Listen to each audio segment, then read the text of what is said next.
Hello everyone and welcome to your weekly question and answer coaching session with yours truly, Brad.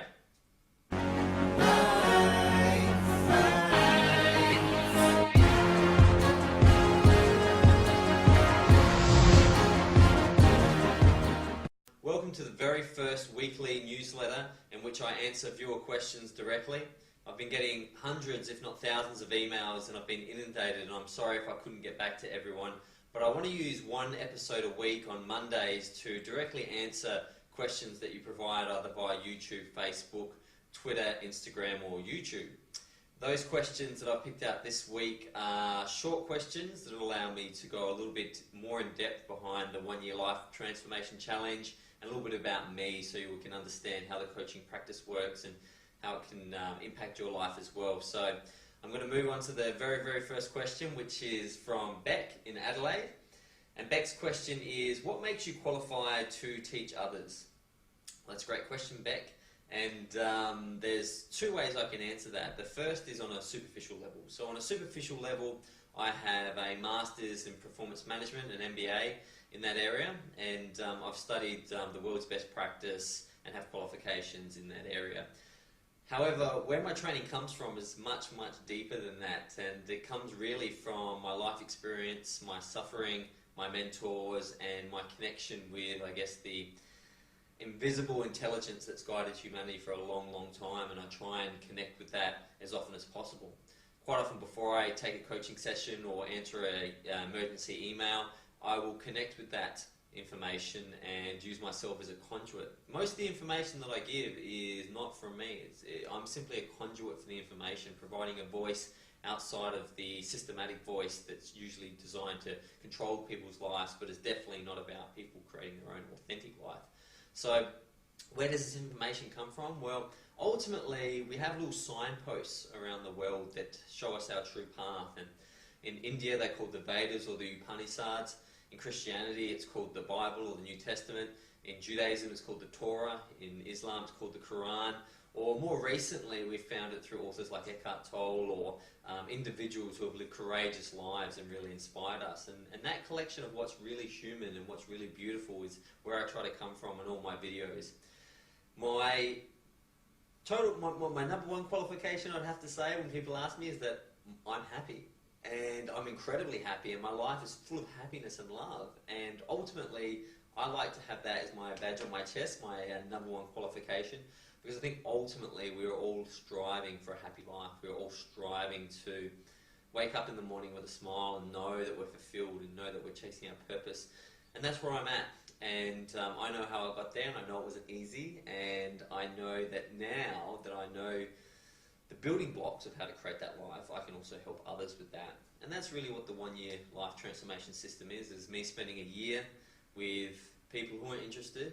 And I'm not saying that everything I say is correct or right, I'm just saying that it's a different voice. It's a voice that is very different to perhaps the voice you hear in the mass media, the voice that you hear from the insurance companies saying, you know, everything's going to go wrong, make sure you've got your mortgage, your superannuation, you've got a good career. Those voices are everywhere, and I would suggest that most people's lives are filled with 99% of their lives is filled with those voices. And if it's not from the media, it's from parents who worry too much about them, it's from family members who think they're doing the best, but really they're just heaping anxiety on people and keeping them within that little box where they can't grow and can't experience their authentic life. I had to break out of those boxes, and I had to find ways to connect with people who were like-minded. I had to find ways to let down individuals who could no longer be part of my life, and I could no longer be part of their life or their journey, because they would have to find another way. And I guess, you know, for me, that's the real qualification, is that I'm a happy individual, and the people who reach out to me, that's all they want. You know, some people say they want Ferraris. Quite often when I'm giving some business coaching, people will talk about the sort of profits they want to make. That's really code. And it's code for they want a happy lifestyle. You know, when they say things like, I want to own my own house, that's code for they want security. So I show them ways that they can own their own house, but also ways they can get security now and own their own house, which is a much more effective tool. So that's where my qualifications come from. They come from the heart. On a superficial level, yes, I've done the study, I've done the training. I have qualified in NLP. I've studied all the masters: Les Brown, Tony Robbins, Jim Rohn. All those sort of guys. So I've taken that accumulated knowledge, but really it comes from spirit. And you know straight away whether my information resonates with you or connects with you. If it doesn't connect with you, maybe you're not ready for the information, and that's fine. There might be better vehicles and pathways for you to find. I'm happy for everyone to, tune out if they wish. But I think for a lot of people, I do resonate and I do connect, and that's really my badge on my chest is my connection with those individuals. So great question, Beck. Good to see you from Adelaide, local gal. And I'll go to the next question, which is another Australian. His name is Colin. And Colin is from Sydney, and his question, I've cut his question down, it was a long question, but the essence of his question was, how do I get people to take me seriously at work? And Colin, I've got a video on leadership you should check out. I can't remember what day it is, but scroll through the website. Getting people to take you seriously is very, very simple. You do one thing, you take yourself seriously. Because ultimately, what people think of you and how they take you is none of your business. Because people are going through tough times, and the way they react, and I've got a bit more content to this email, so I have a better understanding than maybe the viewers, but what you've been talking about, Colin, is really looking for approval. Being taken seriously and looking for approval are basically the same things. You have to prove nothing to nobody, and the reason you don't is because you are the divine essence of the universe, experiencing itself subjectively, collapsing reality on a quantum time level in order to bring about matter. Whoa, so you're pretty awesome, Colin. Now that you appreciate that and you can let that sit for a little while, that you're that amazing, what do you really want from these people? And I think what you really want is you want to connect. And all you have to do in your life is be the best version of Colin. And what that will mean is that some people will adore you and some people won't like you. But it's not that they don't like you, it's that they are perhaps not ready for the authentic Colin. And the people who are on board on the Colin train are the people who are ready. So what I would suggest is look at your life, maybe book a coaching session and we can find your true purpose, but rock up every day to work as Colin, as the best version of Colin, the Colin that's getting fit, the Colin who's interested in people's challenges and wants to help them and wants to really add value to the world and is enthusiastic. And I guarantee you won't need to worry about how people see you, and if they take you seriously, ultimately you'll be able to effortlessly guide through life as the best version of Colin. I'm putting a video together later today in regards to being your true authentic self, and I think that you would really like that, Colin. Great question, Sydney. I lived in Sydney for 5 years, love the place. Get back to me from where you are. If you're in the north, sometimes I'm in the north of Sydney, so maybe we can catch up for a coffee. Next question is Sandra from Anaheim. Fantastic, Anaheim, beautiful. Thanks, Sandra. Your question is, why do, once again, I've condensed this question in order for the video format to be more appropriate, but Sandra's question is a question I get a lot. Relationship counselling is something that I deal with regularly, and Sandra's question, which I've boiled down, is a question that I'm asked regularly, and the question is, why do all guys these days act like women? Now, first of all, not all guys act like women, Sandra, so we always have to be careful to put blanket statements out there, because if they all act like women, then we wouldn't have a problem because it would be consistent. I think what you're really saying is why some of the guys you're dealing with act like women, and there's a lot of answers to that, but the reality is that unfortunately, because we've allowed the constructs and archetypes of media and storytelling and moguls and big business to define what we need in life, what cars we should drive, how we should look, what's important to us, we've lost our roles. Men have been told they need moisturiser, they need to look fantastic, they need no body hair, they need to have a six-pack, which actually those aesthetics are quite often of feminine values. The feminine beauty, the Venus, the Milo, that sort of beauty has now been pushed upon men. And women have got the raw end of the stick as well, because we've told them not only do they need to be beautiful and great mothers, they should be CEOs, lawyers, single mothers, and running empires. So ultimately what's happened is no one knows their roles. So therefore they are being forced into roles in order to buy the most product. Now, men act like women because unfortunately there's a lack of male role models. Masculinity has been attacked, and it's been attacked because ultimately masculinity was abused. So men abused women for a good chunk of time. Stone Age and pre-medieval times, women were held in high regard. If you go through Europe and you look at Stone Age objects, quite often women are held as the highest god model, the mother, the birth giver. But unfortunately in the Middle Ages we acted like idiots and we abused women, we held them down, we didn't give them the rights they deserve. Therefore, now that we're fixing those inequalities, masculinity is being attacked.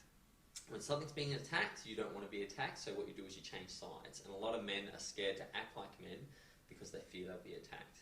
So what they've done is they've become this metrosexual Justin Bieber version of sensitivity and caring.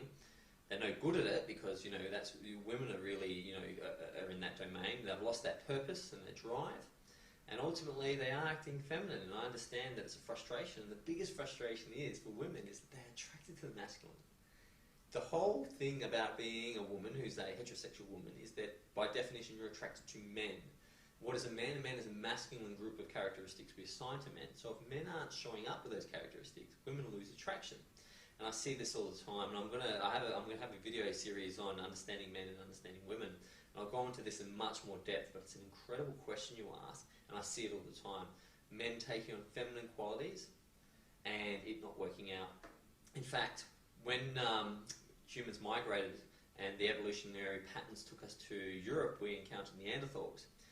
At that time, humans were delineating work. So, for example, women were weaving, communicating, picking berries, using their amazing social skills to build links between tribes, to stop wars and stuff. Peacemakers they were fantastic. And men went out and went on the hunt, gathered the raw materials for housing, built the housing, and brought the meat in, the protein to grow our brain. And that delineation actually allowed us to successfully become the #1 human species on the planet. So it's okay, we are different. Men and women are completely different. This concept that we're the same is crazy. We're not the same. We are beautifully different. We are equally different, and we all have something to bring to the table. And my series on understanding men will be probably really important to you, Sandra, because I understand where you're coming from. But give them a break and just tell them.